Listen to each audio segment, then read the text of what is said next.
Hello, everyone. My name is Monica Redfern, and I will be speaking about colonization, feminism, and corruption in Colombia. The origins of Colombia as we know it today are categorized by a rich history of exploration and colonization by Spanish conquistadors, expeditions of which were primarily initiated in the 14th century.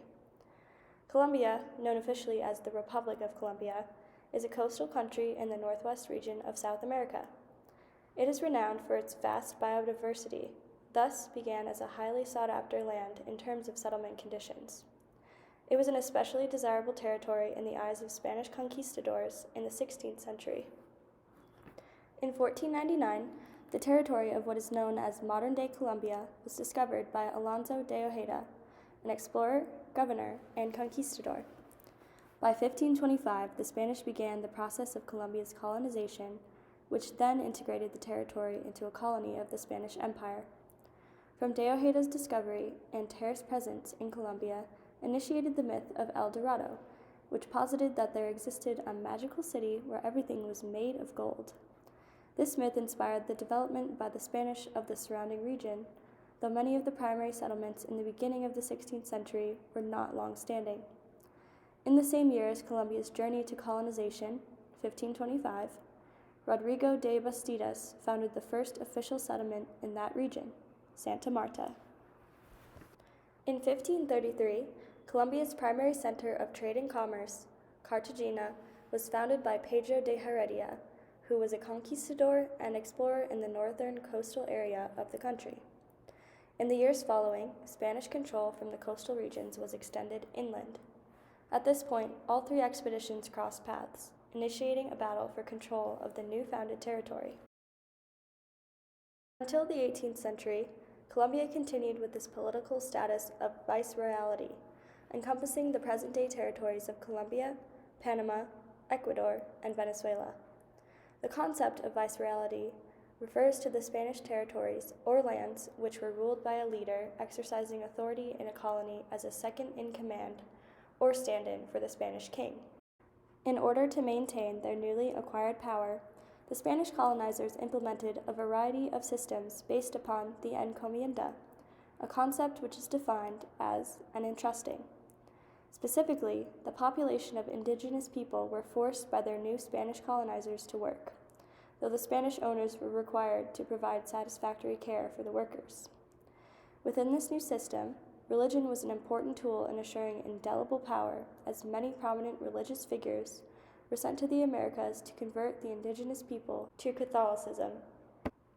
Moving on to the present day, I want to focus on the women's rights movement in Colombia, which has really begun to take flight within the past decade. Historically, the implementation of laws, public policies, and decisions with regards to politics in the public sphere has been largely male-dominated, resulting in the inherent disempowerment of women, muting their political interests. Especially in the developing world, this patriarchal state model originally emerged from indigenous practices or spread through colonialism. This continued lack of female representation in politics has persisted into the post-colonial era. In Colombia, issues like this are particularly prevalent in politics, even within the last 10 years. Mujeres por la Paz, Women for Peace, is a group which united around the goal for equal inclusion of women. Although the issue of gender inequality still exists in the country, the 2012 peace talks marked the beginning of an instrumental progression towards equal rights and representation. Colombia has experienced the longest-lasting conflict in the Western Hemisphere to date. From 1958 on, both the liberal and conservative parties reached an agreement to take on a government strategy with the central premise of power sharing. With this system in place, these parties isolated all who did not align with their ideals, triggering the formation of several guerrilla factions. Among these factions includes the most important, those being the FARC and the National Liberation Army, ELN. More recently, in the early 21st century, activists for women's rights, as well as NGOs, have shifted their focus to the disproportionate impact armed conflict has had on women's lives. Since then, their promotion for a negotiated end to such quarrels has been centered around pinpointing particular cases of such violence. The purpose of this action is to hold the government accountable as well as all other parties involved in the conflict. Even so, the underlying belief has been that war is primarily a men's affair and that negotiation should only fall in their hands. The formal initiation of the movement for gender equality stemmed from the creation of the Colombian government's negotiating team for the Havana peace talks in August of 2012, and the fact that it lacked female representation completely. As for the FARC, the vast majority of negotiators on their team were men, with a total of 5, with only 2 women, who were introduced as mere collaborators. Moreover, it is noted that nearly all of the representatives had some form of a connection with the Colombia's armed forces or the defense sector. In response to this lack of female inclusion, the Mujeres por la Paz, Women for Peace organization was established in October of 2012, serving as a platform through which over 40 non-governmental organizations coined the slogan, "There cannot be peace while there is oppression, and half of humanity is still excluded from full development, women." In February of 2014, women's movement signed the Ethical Pact for a Nation in Peace, which included 15 steps for approaching a shift away from violence. The primary points of this document focused on the elevation of societies centered around tolerance and acceptance of cultural and ethnical diversity. Moreover, it pushed for a peace process that transforms cultural practices rooted in authoritarian processes, which proved to hinder efforts to promote gender equality. Finally, the Colombian government announced the formation of a permanent subcommission on gender in June of 2014, in which 18 members of the women's organizations were permitted to participate. Lastly, I will discuss the role of corruption in the Colombian government as well as the illegal drug trade which is so prevalent in the country. Within the last 15 years, the Colombian government has attempted to create largely positive national reforms that have been long overdue since the haphazard colonization of the country in the 1500s. However, the successive programs set forth by the government have been extremely inconsistent, owing notably to the corruption that can be found in many levels of society. Historically, the establishment of official institutions within the country have never been completely moderated, with the private armed actors filling in the gaps. The existence of alliances between leftist guerrilla groups and paramilitary forces as well as their allies within the illegal drug trade industry specifically weighs heavily against the successful democratization of Colombia's governance.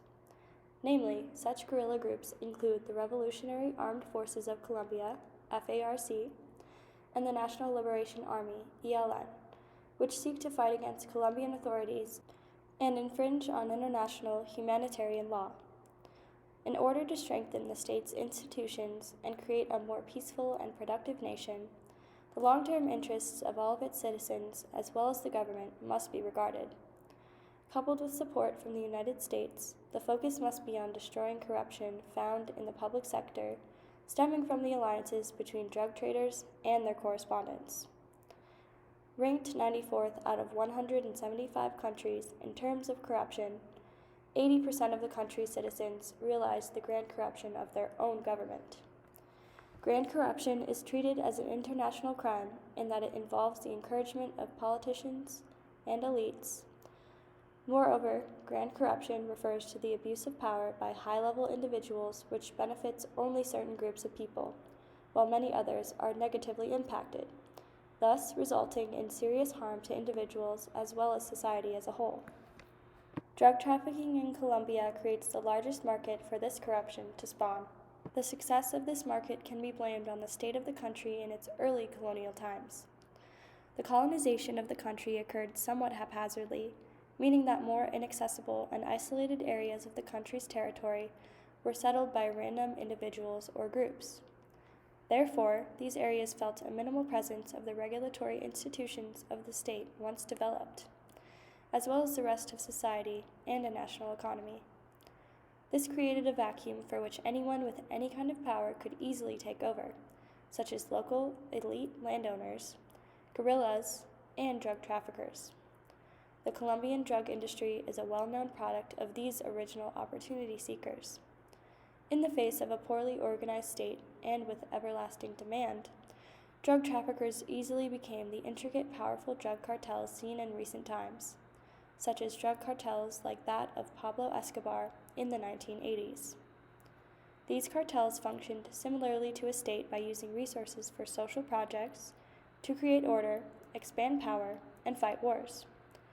Escobar's business accumulated billions of dollars, enough to carry out all of these functions, and even enough to use violence with anyone who challenged his authority. Still today, the illegal drug trade creates enormous financial incentives and profits for many individuals of society, specifically farmers, drug lords, money launderers, guerrillas, paramilitaries, and government officials.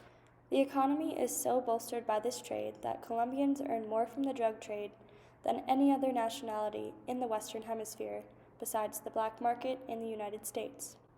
Being infiltrated by corrupt individuals, the government has found the war on drugs to be extremely difficult. The general approach to governance in Colombia, in addition to any aid provided, needs to be directed towards fueling the political and economic war against the allegiances between drug traders, public servants, and guerrillas, thus minimizing their power and influence in Colombian politics. Regardless, there is promise in the future of Colombia as it relates to good governance. That concludes my presentation on colonization, feminism, and corruption in Colombia. Thank you for listening.